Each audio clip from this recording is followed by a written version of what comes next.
Shaquille O'Neal said that Dennis Rodman would never take showers after games and still pull all the women. Check it out. Okay, so you gave me your favorite teammate. Who was your worst teammate? And why was he your worst? Worst teammate? Dennis Rodman. Mm.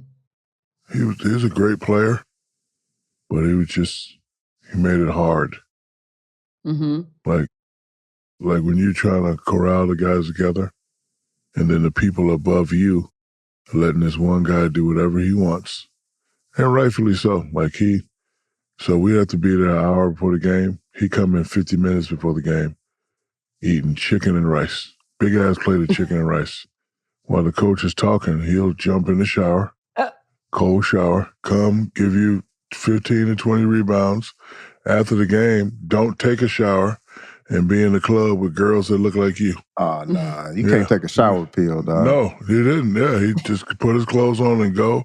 I went to one of his parties one time. I was like, what? I thought I was the king of the club, but I went to one of his parties. I ain't never seen nothing like that before. So this man was out smelling like 4 quarters? Yes. My gosh.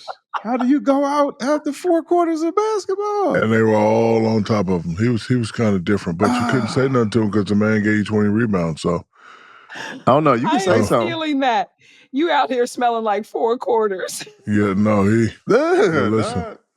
When I tell you he had them all come out, everybody came out. And I actually thought I was the party thrower king, but I went to one of his parties. I got jealous. I was like, damn. It was crazy. Oh, shoot. Isn't that awesome? I mean, this is what happens when you are a winner, right? It's the same thing. It's a curse of John Jones, for example, right?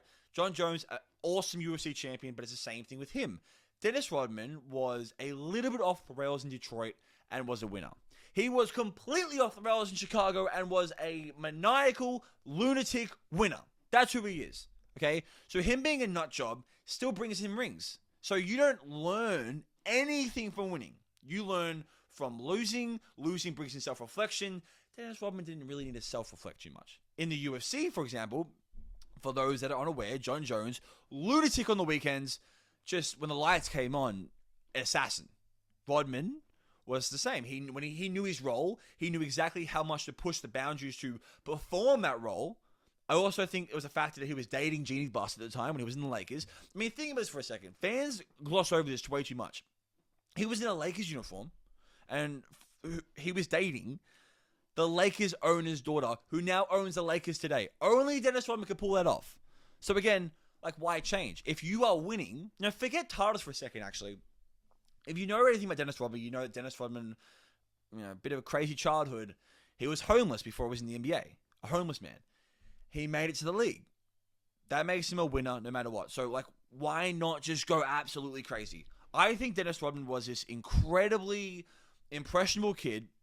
And, it was no secret that his intensity off the court, his unmatched, diving at the knees like fire, his fearless demeanor that, to not only play bad boys basketball, which was, not everyone was cut out for that, but to be this undersized demigod for rebounding, known for rebounding the ball against anybody, for you to tell him, hey, Dennis, that's great, played a great game, can we just turn it down a little bit when you're off the court? I mean, it doesn't make much sense. I'm not saying you can't have one without the other, but the same way that Michael Jordan, he carried that competitiveness away from basketball, the same way LeBron James, he carries this, very thought out, very methodical, very well thought out planning into all of his off-court ventures. Everything LeBron James does, everything he does is a chess move. Always is. To leave the aging Miami Heat, to trade his young Lakers stock for Anthony Davis, to make these very, calculated comments about his legacy and about the play-in tournament and his sons. And I'm saying it's not a coincidence that LeBron James is a billion-dollar man off the court. And it's the exact same thing with Dennis Rodman. He was conditioned very early in his career to not care what people thought about him. Because let's face it, the Bad Boy Pistons. The Bad Boy Pistons were the self-proclaimed villains. Oh my God, then you add on the success of the Chicago Bulls, it's a complete wash.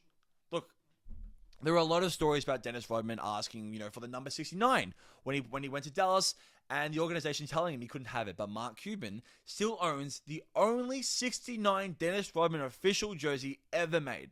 I mean, there's stories of a very quiet, shy, sober rookie who would cry very often.